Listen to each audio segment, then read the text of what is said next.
Chapter 4 Deception Pass. The rider thundered up and almost threw his foam-flecked horse in the sudden stop. He was a giant form, and with fearless eyes.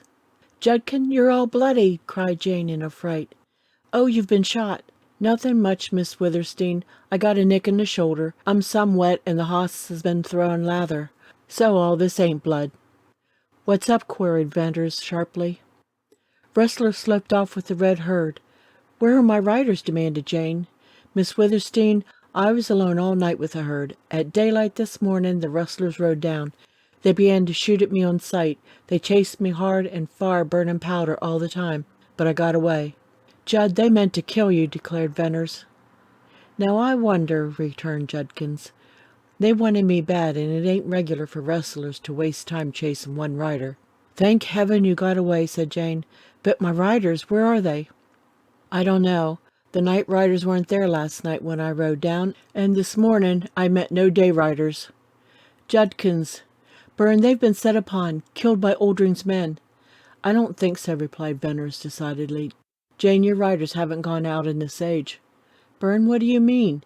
Jane Witherstein turned deathly pale. "Remember what I said about the unseen hand?" "Oh, impossible." "I hope so, but I fear," Venners finished with a shake of his head. "Byrne, you're bitter, but that's only natural. We'll wait to see what's happened to my riders. Judkins, come up to the house with me. Your wound must be attended to." "Jane, I'll find out where Oldring drives the herd," vowed Venters.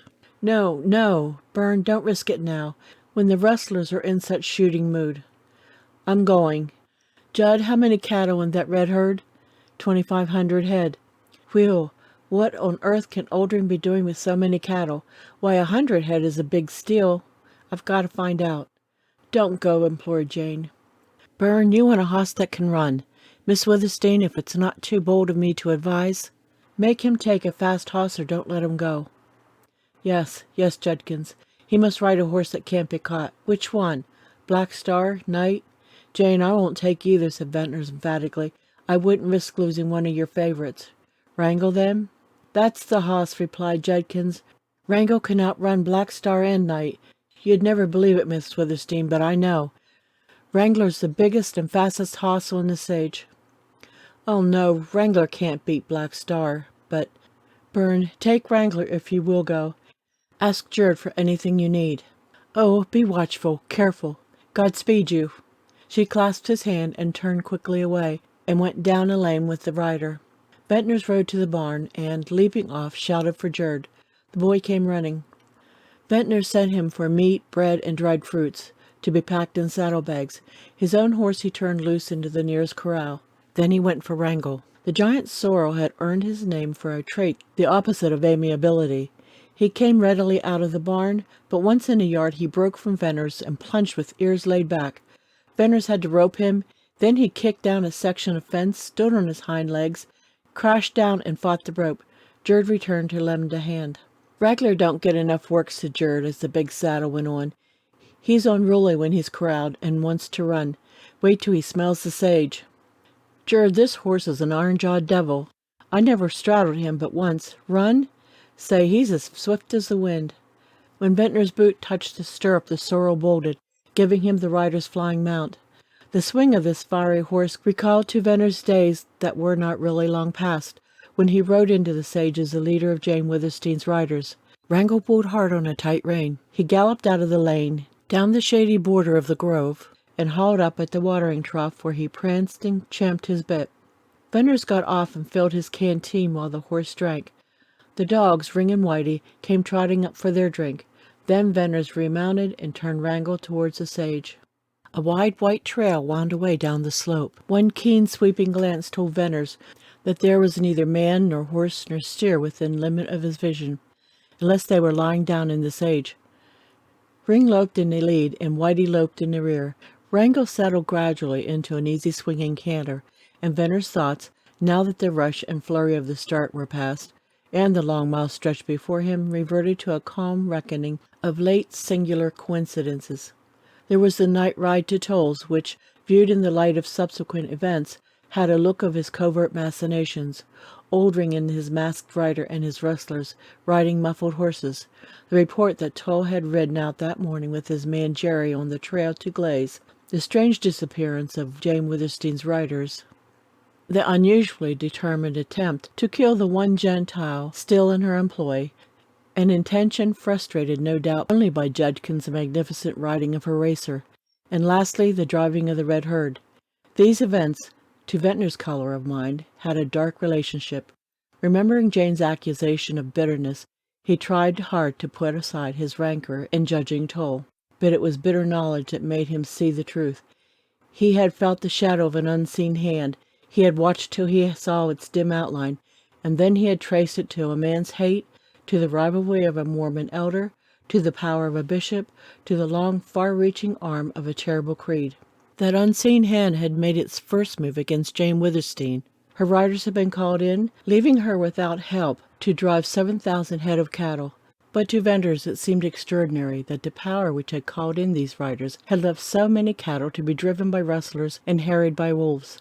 For hand in glove with that power was an insatiate greed. They were one and the same. "What can Oldring do with 2,500 head of cattle?" muttered Venners. "Is he a Mormon? Did he meet Toll last night? It looks like a black plot to me. But Toll and his churchmen wouldn't ruin Jane Witherstein unless the church was to profit by that ruin. Where does Oldring come in? I'm going to find out about these things." Wrangler did the 25 miles in 3 hours and walked little of the way. When he had gotten warmed up, he had been allowed to choose his own gait. The afternoon was well advanced when Ventnor struck the trail of the red herd and found where it had grazed the night before. Then Ventnor's rested the horse and used his eyes. Near at hand were a cow and calf and several yearlings, and further out in the sage some straggling steers. He caught a glimpse of coyotes skulking near the cattle. The low sweeping gaze of the rider failed to find other living things within the field of sight. The sage about him was breast high to his horse, oversweet with its warm, fragrant breath. Gray where it waved to the light, darker where the wind left it still, and beyond the wonderful haze purple lent by distance. Far across that wide waste began the slow lift of uplands, through which Deception Pass cut its tortuous, many-canyon way. Venners raised the bridle of his horse and followed the broad cattle trail. The crushed sage resembled the path of a monster snake. In a few miles of travel he passed several cows and calves that had escaped the drive. Then he stood on the last high bench of the slope with the floor of the valley beneath. The opening of the canyon showed in a break of the sage, and the cattle trail paralleled it as far as he could see. That trail led to an undiscovered point where Oldring drove cattle into the pass, and many a rider who followed it had never returned. Ventnor satisfied himself that the rustlers had not deviated from their usual course, and then he turned at right angles off the cattle trail and made for the head of the pass. The sun lost its heat and wore down to the western horizon. Where it changed from white to gold, it rested like a huge ball about to roll in its golden shadows down the slope. Venners watched the lengthening of the rays and bars, and marveled at his own league-long shadow. The sun sank. There was an instant shading of brightness about him, and he saw a kind of cold purple bloom creep ahead of him to cross the canyon, to mount the opposite slope and chase and darken and bury the last golden flare of sunlight. Ventnor rode into a trail that he had always took to get down into the canyon. He dismounted and found no tracks but his own made days previously. Nevertheless, he sent the dog Ring ahead and waited. In a little while Ring returned, whereupon Ventnor led his horse onto the break in the ground. The opening into Deception Pass was one of the most remarkable natural phenomena in a country remarkable for vast slopes of sage, uplands insulated by gigantic red walls, and deep canyons of mysterious source and outlet. Here the valley floor was level, and here opened a narrow chasm, a ragged vent in the yellow walls of stone. The trail down the 500 feet of sheer depth always tested Ventnor's nerve. It was bad going even for a burro, but Wrangle, as Ventnor led him, snorted defiance or disgust rather than fear, and like a hobbled horse on the jump, lifted his ponderous iron-shod forehoofs and crashed down over the first rough step. Ventnor warmed to a greater admiration of the sorrel, and giving him a loose bridle, he stepped down foot by foot. Oftentimes the stones and shells started by Wrangler buried Ventnor to his knees, Again he was hard put to it to dodge a rolling boulder. There were times when he could not see Wrangle for dust, and once he and the horse strode a sliding shelf of yellow weathered cliff. It was a trail on which there could be no stops, and therefore, if perilous, it was at least one that did not take long in the descent. Ventnor breathed lighter when that was over, and felt a sudden assurance in the success of his enterprise. For at first it had been a reckless determination to achieve something at any cost, and now it resolved itself into an adventure worthy of all his reasoning and cunning and keenness of eye and ear. Pinyon pines clustered in little clumps along the level floor of the pass. Twilight had gathered under the walls. Ventnor rode into the trail and up the canyon. Gradually the trees and caves and objects low down turned black, and this blackness moved up the walls till night enfolded the pass, while day still lingered above. The sky darkened and the stars began to show, at first pale and then bright. Sharp notches in the rim wall, biting like teeth into the blue, were landmarks by which Ventnor knew where his camping site lay. He had to feel his way through a thicket of slender oaks to a spring where he watered Wrangler and drank himself. Here he unsaddled and turned Wrangler loose, having no fear that the horse would leave the thick, cool grass adjacent to the spring. Next he satisfied his own hunger, fed Ring and Whitey, and, with them curled beside him, composed himself to await sleep. There had been a time when night in the high altitude of these Utah uplands had been satisfying to Ventnor, but that was before the oppression of enemies had made the change in his mind. As a rider guarding the herd, he had never thought of the night's wildness and loneliness. As an outcast, now with the full silence set in, and the deep darkness and trains of radiant stars shone cold and calm, he lay with an ache in his heart. For a year he had lived as a black fox driven from his kind. He longed for the sound of a voice, the touch of a hand. In the daytime there was riding from place to place, and at gun practice, to which something drove him, and other tasks that at least necessitated action. At night, before he won sleep, there was a strife in his soul.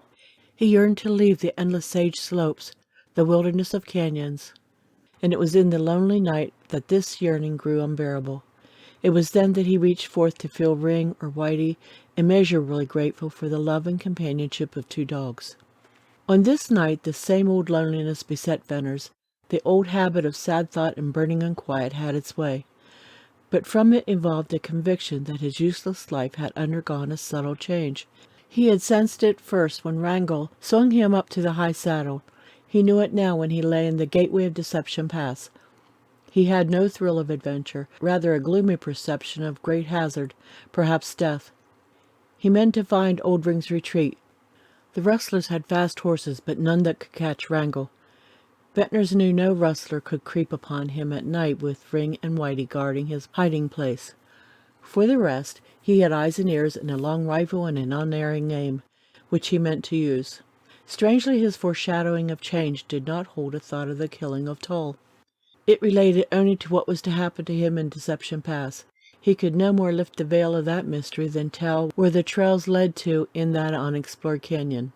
Moreover, he did not care, and at length, tired out by stress of thought, he fell asleep. When his eyes unclosed, day had come again, and he saw the rim of the opposite wall tipped with the gold of sunrise. A few moments sufficed for the morning's simple camp duties. Near at hand he found Wrangle, and to his surprise the horse came to him. Wrangle was one of the horses that left his viciousness in the home corral. What he wanted was to be free of mules and burros and steers, to roll in dust patches, and then to run down the wide, open, windy sage plains, and at night browse and sleep in the cool, wet grass of a spring hole. Jerd knew the sorrow when he said of him, "Wait till he smells the sage." Ventnor saddled and left him out of the oak thicket, and leaping astride, rode up the canyon with Ring and Whitey trotting behind. An old grass-grown trail followed the course of a shallow wash where flowed a thin stream of water. The canyon was 100 rods wide.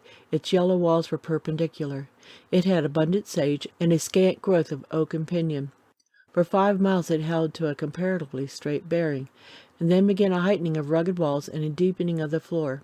Beyond this point of sudden change in the character of the canyon, Ventnor had never explored, and here was the real door to the intricacies of Deception Pass. He reined Wrangle to a walk, halted now and then to listen, and then proceeded cautiously with shifting and alert gaze. The canyon assumed proportions that dwarfed those of its first 10 miles. Veneers rode on, not losing in the interest of his wide surroundings any of his caution or keen search for tracks or sight of living thing. If there ever had been a trail here, he could not find it. He rode through sage and clumps of pinyon trees and grassy plots where long-petaled purple lilies bloomed. He rode through a dark constriction of the path no wider than the lane in the grove at Cottonwoods, and he came out onto a greater amphitheater into which jutted huge towering corners of a confluence of intersection canyons. Veneers sat his horse and with the rider's eye studied this wild cross-cut of huge stone gullies. Then he went on, guided by the course of running water. If it had not been for the main stream of water flowing north, he would never have been able to tell which of these many openings was a continuation of the pass. In crossing this amphitheater, he went by the mouths of 5 canyons, fording little streams that flowed into a larger one. Gaining the outlet which he took to be the pass, he rode on again under overhanging walls. One side was dark in the shade, the other light in the sun. This narrow passageway turned and twisted and opened into a valley that amazed Veneers. Here again was a wide sweep of purple sage, richer than upon the higher levels. The valley was miles long, several wide, and enclosed by unscalable walls. But it was the background of this valley that so forcibly struck him. Across the sage flat rose a strange upflinging of yellow rocks. He could not tell which were close and which were distant. Scrawled mounds of stone, like mountain waves, seemed to roll up to steep bare slopes and towers. In this plain of sage, Veneers flushed birds and rabbits, and when he proceeded about a mile, he caught sight of the bobbing white tails of a herd of running antelope. He rode along the edge of the stream which wound toward the western end of the slowly looming mounds of stone. The high slope retreated out of sight behind the nearer protection. To Veneers, the valley appeared to have been filled in by a mountain of melted stone that had hardened it in strange shapes of rounded outline. He followed the stream till he lost it in a deep cut. Therefore Veneers quit the dark slit which baffled further search in that direction, and rode out along the curved edge of stone where it met the sage. It was not long before he came to a low place, and here Wrangle readily climbed up. All about him was a ridgy roll of wind-smoothed, rain-washed rock. Not a tuft of grass or a bunch of sage colored the dull rust yellow. He saw where, to the right, this uneven flow of stone ended in a blunt wall. Leftward, from the hollow that lay at his feet, mounted a gradual, slow-swelling slope to a great height, topped by leaning, cracked, and ruined crags. Not for some time did he grasp the wonder of that acclivity. It was no less than a mountain-slide, glistening in the sun like polished granite, with cedar trees springing as if by magic out of the denuded surface. Winds had swept it clear of weathered shale, and rains had washed it free of dust. Far up the curved slope its beautiful lines broke to meet the vertical rim wall, to lose its grace in a different border and color of rock, a stained yellow cliff of cracks and caves and seamed crags. And straight before Veneers was a scene less striking but more significant to his keen survey. For beyond a mile of the bare, hummocky rock began the valley of sage, and the mouths of canyons, one of which surely was another gateway into the pass. He got off his horse, and giving the bridle to Ring to hold, he commenced a search from the cleft where the stream ran. He was not successful, and concluded the water dropped into an underground passage. Then he turned to where he left Wrangle, and led him down off the stone to the sage. It was a short ride to the opening canyons. There was no reason for a choice of which one would enter. The one he rode into was a clear, sharp shaft in yellow stone 1,000 feet deep, with wonderful wind-worn caves, low down and high above buttressed and turreted ramparts. Farther on, Veneers came into a region where deep indentations marked the line of canyon walls.